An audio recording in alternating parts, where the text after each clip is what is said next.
ఓం సమర్థ సద్గురు శ్రీ సాయినాథాయ నమ. శ్రీ సాయి లీలామృతం అధ్యాయం 19 ఉపదేశాలు 3.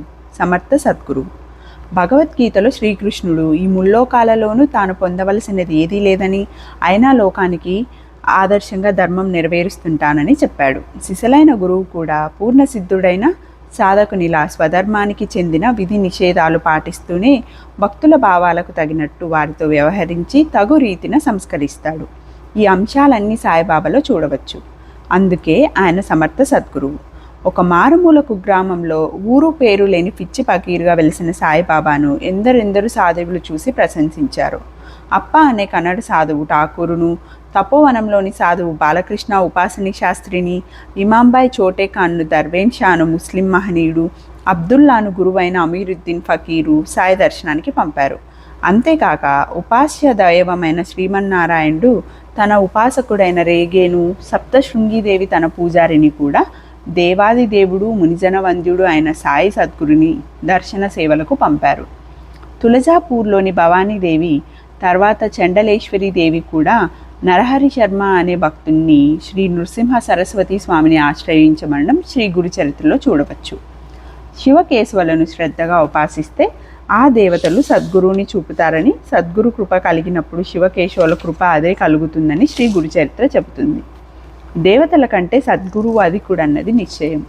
హిందువులలో రేగేకు, బాలేబాటేకు, ముస్లింలలో షేక్ అబ్దుల్లా అన్వర్ ఖాన్ వంటి వారికి ఉన్నతమైన ఆధ్యాత్మిక వికాసం మొదలుకొని ఎందరెందరికో ఎన్నో రీతుల శ్రేష్ఠును అనుగ్రహించారు సాయి. ఆయన ఆశ్రిత కల్పవృక్షం. నిజమైన భక్తితో ఎవరు ఎక్కడ స్మరించినా సాయి వారి వెంటనే ఉండి రక్షిస్తారు. జిజ్ఞాస, భక్తి విశ్వాసాలతో కాక అధికార మదము మొదలైన భావాలతో బాబాను దర్శించిన వారున్నారు. ఒకరోజు 1910లో బాబా ఉగ్రులై నన్ను ఒక దుష్టుడు చూడ్డానికి వస్తున్నాడు, సహజ మానవ అవయవాలు కల నన్ను చూసేదేంటి అని కేకలేశారు. కొద్దిసేపట్లో రెవెన్యూ కమిషనర్ కట్టీస్, అతని భార్య జిల్లా కలెక్టర్ మ్యాక్నిల్ షిరిడీలో చావడికి వచ్చారు. కమిషనర్ ఒక భక్తునితో, పెద్ద ఉద్యోగులు దర్శనానికి వచ్చారు, సాయిని త్వరగా సిద్ధం కమ్మను అన్నాడు. సాయిని అలా ఎవరూ ఆజ్ఞాపించలేరని, ఆయన దయ కోసం వేచి ఉండవలసిందేనని భక్తులు చెప్పారు. అరగంట తర్వాత బాబా భిక్షకు బయలుదేరుతుంటే నమస్కరించి, మహారాజ్ మీతో మాట్లాడాలి అన్నది శ్రీమతి కట్టిస్. ఆయన, నేను భిక్షకు వెళ్ళాలి, అరగంట ఆగు అన్నారు. కానీ 10 నిమిషాల్లోనే తిరిగి వచ్చారు. తమ కోసమే సాయి త్వరగా వచ్చారని తలచి మరలా ఆమె నమస్కరించింది. సాయి 1 గంట ఆగు అని చెప్పి మరలా భిక్షకు వెళ్ళారు. అహం దెబ్బతిన్న ఆ దొరలు వెళ్ళిపోయారు. అధికారుల మెప్పు కోసం ప్రాకులాడడం సాధు సత్పురుషులకు నిషిద్ధమని ఆయన తెలిపారు. మరో వంక ఆయన నిజమైన ప్రేమను గుర్తించి ఆదరించేవారు. 1913వ సంవత్సరంలో శ్రీరామనవమికి ముందు నామ సప్తాహం జరుగుతున్నది. ఎక్కడ చూసినా జనం కిటకిటలాడుతున్నారు. శ్యామాను పిలిచి, సాయి, గోడకు అవతల ఒక వృద్ధుడున్నాడు, తీసుకురా అన్నారు. చూస్తే అక్కడ నిజంగానే ఒక వృద్ధుడున్నాడు. అతడి నోట చొంగ కారి ఈగలు ముసురుతున్నాయి. అతడిని మసీదులోకి తీసుకురాగానే బాబా అతని మూటలోని కలకండా తీసుకొని కొంచెం తిని మిగిలినది అతనికిచ్చి అతని తలపై చేయి పెట్టి ఆశీర్వదించారు. అలానే మసీదు ముంగిట ఎప్పుడూ ఒక కుక్క ఉండేది. సాయి దానికి రొట్టెలు పెట్టేవారు. ఒకరోజు దానిని మాధవ్ ఫస్లే చీపో అని తన్నాడు. సాయి అతనిని, అది నా కోసం వచ్చింది కానీ నీ కోసం కాదు, దానినేమి చేయవద్దు అని తీవ్రంగా మందలించారు. ఒక ధనికుడు తనకు భగవంతుడు అన్నీ ఇచ్చాడని, బ్రహ్మజ్ఞానం ఒకటి లభిస్తే తన జీవితం సంపూర్ణం అవుతుందని తలచి షిరిడి వచ్చాడు. బాబా, మీరు మముక్షులకి తక్షణమే బ్రహ్మజ్ఞానం ఇస్తారని విని వ్యయ ప్రయాసలు కోరి వచ్చాను అన్నాడు. సాయి నవ్వి, నా వద్దకు అందరూ కోరికలతో వచ్చేవారే, బ్రహ్మజ్ఞానం కోరేవాడు దొరకడమే నా అదృష్టం అన్నారు. అతడు పొంగిపోయాడు. సాయి అతనితో మాట్లాడుతూనే ఒక పిల్లవాణిని పిలిచి తమకు అప్పుగా 5 రూపాయలు తెమ్మని బాలా వంటి వర్తకుల వద్దకు పంపుతున్నారు. ప్రతిసారి అతడొచ్చి ఆ వర్తకుడు లేడనో అప్పు దొరకలేదనో చెప్తున్నాడు. అదంతా చూస్తూ కూడా ఆ ధనికుడు పైసా కూడా రాల్చకుండా, బాబా నేను వెళ్ళాలి, త్వరగా జ్ఞానం ప్రసాదించండి అన్నాడు. సాయి, నా యత్నం అంతా అదే, కానీ నేనేం చేసేది? జ్ఞానం కావాలంటే పంచప్రాణాలు, జ్ఞానేంద్రియాలు, మనస్సు, బుద్ధి, అహంకారం, ఈ 5ంటిని భగవంతునికి అర్పించాలి. అది ఎంతో కష్టం. నీ వద్ద నాకు అవసరమైన దానికి 50 రెట్లున్నా ఫకీరుగా నాకు అర్హత లేదు కాబట్టి అప్పు లభించదు. డబ్బే నీ పాలిట బ్రహ్మం, దానిపై మోహం నశిస్తే కానీ జ్ఞానం కలగదు అన్నారు. అంటే బాబా వద్ద జ్ఞానం ఎంత ఉన్నా అర్హత లేని అతడికి అది లభించలేదు. యేసు కూడా ఇటువంటి శ్రీమంతునితోనే సూది బెజ్జంలో నుంచి ఒంటైనా పోగలదేమో కానీ స్వర్గద్వారంలోకి ధనికుడు మాత్రం పోలేడు అని చెప్పారు. వాచ ఆత్మజ్ఞానం కోరినా లభించదు. డబ్బుపై ప్రీతి మనిషి ప్రవర్తన అంతటిని మలిచినట్టు ముముక్షత్వం మలిచినప్పుడే అది వాస్తవం అవుతుంది, జ్ఞానం లభిస్తుంది. ఫిబ్రవరి 15, 1915 హర్దాలో సాధుబయ్య తన స్నేహితులతో కలిసి నడిచి వస్తూ ఉండగా సాయి అతడికి ఎదురుగా వచ్చి అతని చేతిలో పళ్ళు కుట్టుకునే వెండి పుల్ల ఉంచి అదృశ్యులయ్యారు. మిత్రుడు ఆ మాట శంకించి శ్యామకు జాబ్ రాశాడు. సరిగ్గా ఆనాడు అదే సమయానికి ఆ విషయం షిరిడీలో సాయి భక్తులతో చెప్పారని జాబొచ్చింది. తర్వాత సాధుబయ్య షిరిడీ వచ్చినప్పుడు అతని అనుభవం బడే బాబాకు చెప్పమన్నారు. అది విని బడే బాబా ఏడుస్తూ సాయితో, మీరు నాకు డబ్బు ఇస్తారు కానీ అతనికి సాక్షాత్కారమే ఇచ్చారే అన్నాడు. సాయి నవ్వి, ఏం చేస్తాం, ఎవరు కోరింది వాళ్ళు పొందుతారు అన్నారు. నిత్య జీవితంలో ధనం కోసం ప్రాకులాడుతూ ఆలయానికి వచ్చినప్పుడు మాత్రం మోక్షం కోరడం ఆత్మవంచనే. ఒకడు సాయిని అలానే కోరాడు. సాయి వెంటనే ఒక పిల్లవాడిని ఏ వర్తకుని నుండైనా 100 రూపాయలు అప్పుగా తెమ్మన్నారు. వాళ్ళు తమ వద్ద డబ్బు లేదని చెప్పి అందుకు బదులు తమ నమస్కారాలు అర్పించారు. నానాసాహెబ్ను పిలిపించి అతనిని పైకం అడిగారు బాబా. అతడు చీటీ రాసి పంపగానే వర్తకుడు 100 రూపాయలు అప్పుగా పంపాడు. సాయి మొదట ప్రశ్నించిన భక్తునితో, అంతా ఇలాగే ఉంటుంది, అర్హత కలవారికే భగవద్ దర్శనం అవుతుంది, ఉద్యోగి సంపాదకుడు అయిన సంసారికి మాత్రమే అప్పు పుట్టినట్లు అన్నారు.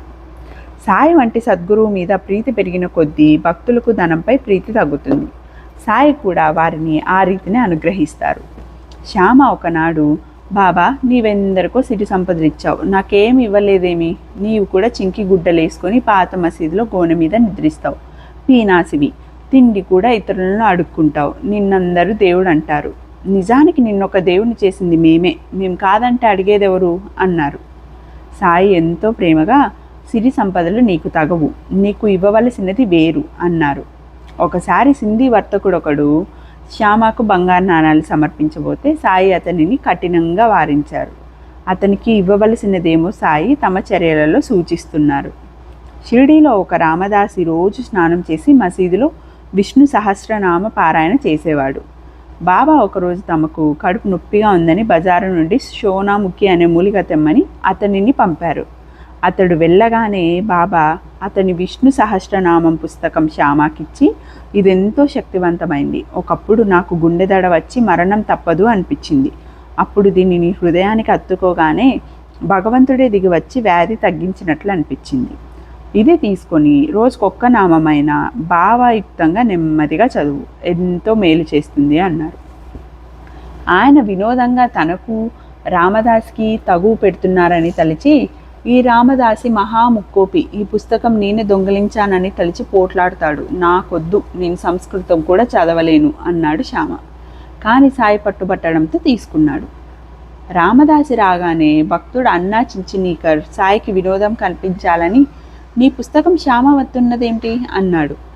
రామదాసి ఉగ్రుడై ఆ పుస్తకం దొంగిలించడానికే అతడు బాబాతో చెప్పి తనను బజారుకు పంపాడని నిందించి, పుస్తకం ఇవ్వకుంటే తల పగలు కొట్టుకొని చస్తాను అన్నాడు.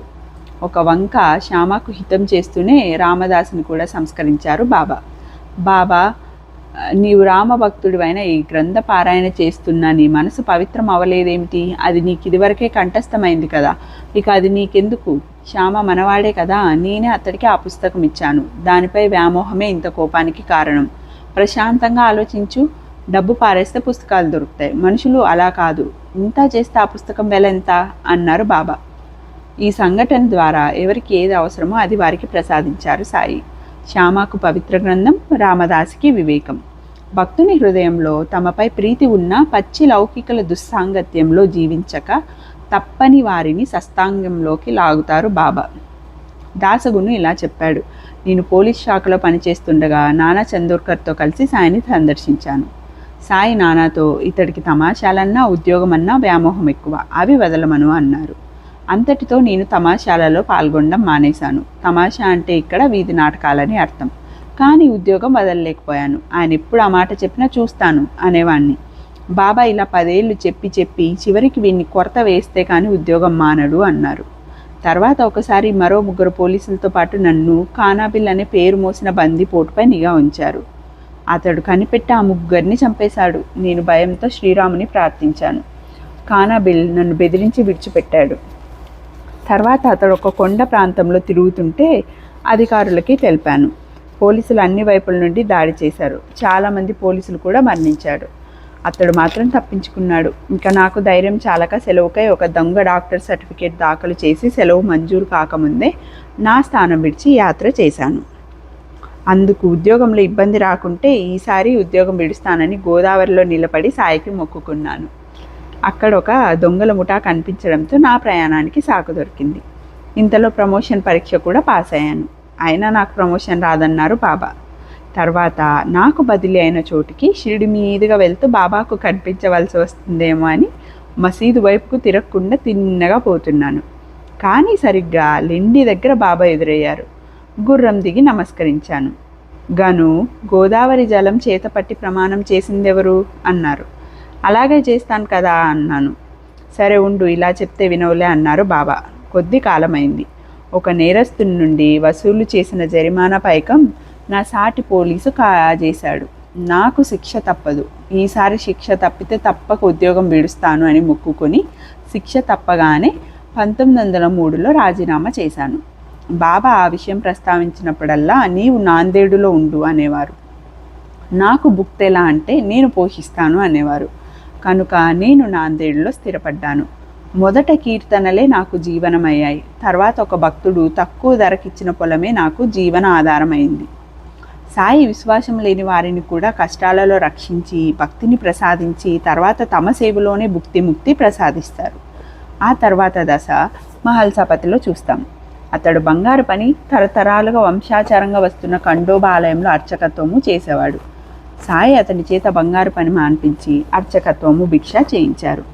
ఇంకా తర్వాత దశ ఉపాసనీ బాబా, అన్వర్ ఖాన్ వంటి వారి జీవితాలలో చూడవచ్చు. ఇలా క్రమ పద్ధతిన సాయి తమ సద్భక్తుని ఉద్ధరిస్తారని తోస్తుంది.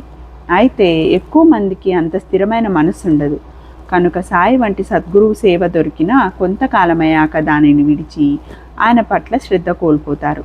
ఆ విషయమే మామిడి పూతను ఉదాహరణగా చెప్పారు సాయి. అయితే పరిపాకం రాకుండానే తనకై తానే ఇల్లు వాకిలి విడిచిపెట్టిన హరిబాబు ఫన్సేను ఆయన మరలా ఇల్లు చేర్చారు. పరిపాకం లేకుండా సన్యసించి భ్రష్టుడు కాబోయిన విజయానందుని ఎలా మందలించి రక్షించినది చూశాం. సద్గురువు ఎవరిని వారి శక్తికి మించి ఆత్మపథంలోకి లాగచూడరు. అనివార్యంగా అనుభవించాల్సిన కర్మఫలాన్ని సాధనంగా చేసుకొని వాళ్ళ పరిపాకాన్ని పెంచుతారు. అవసరమైతే దానిని తమ మందలింపుగా వినియోగిస్తారు. ఒక ఉదాహరణలో ప్రధానమైన ఆధ్యాత్మ జీవిత సూత్రాలన్నీ సాయి తెలిపారు. పూనాలో 1914లో ప్లేగు చెలరేగింది. దూబే అనే భక్తుడు భయంతో షిరిడి వస్తానని మొక్కుకున్నాడు. కానీ తర్వాత మనసు మార్చుకొని సకుటుంబంగా సాసర్వాడ వెళ్ళాడు. అక్కడ అతని పసిబిడ్డ ఆ వ్యాధితోనే మరణించింది. అతని భార్య కూడా తీవ్రంగా జబ్బుపడింది.